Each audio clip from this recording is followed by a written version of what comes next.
but needs crutches to get up to do so. Alzheimer's, too, affects different parts of the brain in different people, despite the fact that almost everyone with the disease eventually develops significant memory problems. So Mary's driving skills may have been unaffected by her Alzheimer's, even though she may have trouble finding words. And Jack may have had some fender benders as the result of his Alzheimer's, despite remaining the life of the party. Jill's Alzheimer's may progress rapidly and aggressively, while Mike's might progress slowly. Unfortunately, the differences between the various subcategories of Alzheimer's are lost when patients get tossed into the general diagnostic inbox. Although some patients with Alzheimer's become completely immobilized, most patients on the spectrum are living in the community, babysitting a grandchild, finishing up chores, or possibly even running for President of the United States, as we will read later. However, because Alzheimer's is still a poorly understood disease, and because one's recall bias tends towards severe cases, the people we remember with the condition are often mute and using a wheelchair, suffering from advanced illness. When we think about the condition, we will not recall the absent-minded storekeeper, or the lawyer who did a good job with cross-examining the witness on the stand.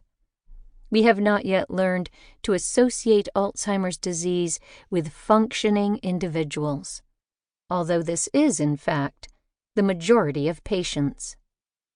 Time and again, patients and caregivers who are worried about the potential ravages of Alzheimer's, or another form of dementia, make decisions based on fear or emotion rather than on facts.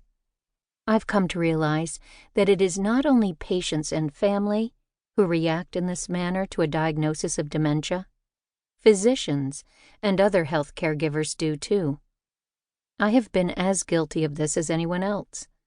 Patients themselves, confused and unsure about what to expect, may decide to fold up their lives like used notebooks and file themselves away.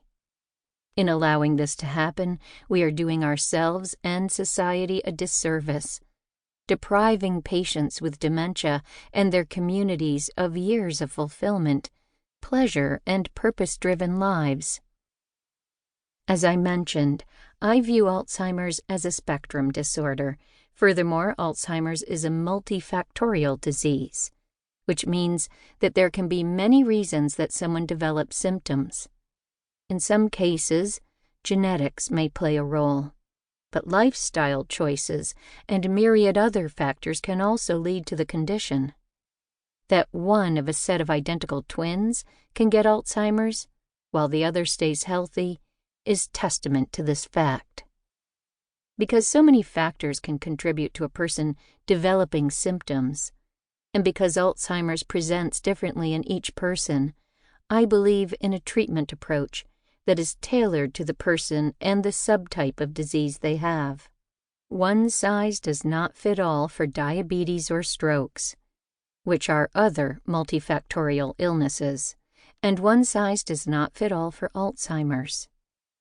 In the 16 chapters that follow, I address a variety of common issues that come up in the care of patients with Alzheimer's and other dementias, and attempt to answer the many poignant questions that I have been asked over the years. Should I tell my family and friends about my diagnosis? A grandfather of 4 asks. I love what I do. Can I keep working? Asks a surgeon. Can I stay in my apartment, or do I have to move into a home? Wonders an 80-year-old woman without any family. Should my children take over my finances? Asks the meticulous accountant. Who says I can't drive? Asks Mary. If it's not safe for Mom to drive, how can I tell her in a way that doesn't break her spirit? Mary's daughter asks. Alan has become paranoid. His wife tells me. He thinks I am stealing his money. Why would I do that after 40 years of a marriage? It makes me so sad that he would think that. What should I do? She screams when she